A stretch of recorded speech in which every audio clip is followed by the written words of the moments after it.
Former Metro Police Chief Steve Conrad is among those who took the stand in Louisville today on the second day of the wanton endangerment case of the fired LMPD officer Brett Hankison. This is the first time we've seen Steve Conrad since he was fired by the mayor in June of 2020. Hankison is the only officer charged from the night of the raid on Breonna Taylor's apartment, though he is not charged in her death. WHAS 11's Grace McKenna is covering the trial. And Grace, who was on the stand today along with Conrad? Well, Doug, today's testimony mainly focused around LMPD witnesses and LMPD investigations into the shooting after the fact, and that included playing for the jury Brett Hankison's entire interview with the LMPD Public Integrity Unit.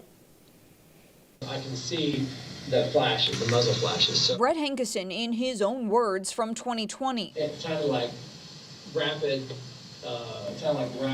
fire from like an AR-15, which in my mind at the time aligned perfectly with what I had seen. In a public integrity interview played for jurors, explaining he saw muzzle flashes and a figure he believed had a rifle when he fired 10 shots. And did you find any AR-15 bullets laying around? No. Sergeant Jason Vance spoke about those shots and the ones possibly fired by John Mattingly into an upstairs apartment. Was apartment 8 occupied by anybody It was. at the time of the shooting? Yes. Has anybody been charged with reference to firing into that apartment with wanton endangerment? I'm not aware of it.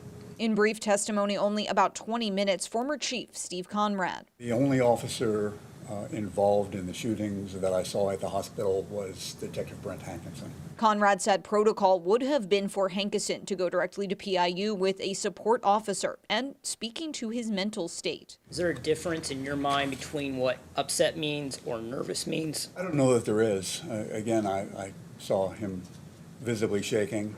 Beyond that, I'm not sure what would have caused that. The Commonwealth also called Aaron Sarpy. He was picking up his daughter from her babysitter who was in the apartment above Breonna Taylor's. He interacted with Hankison.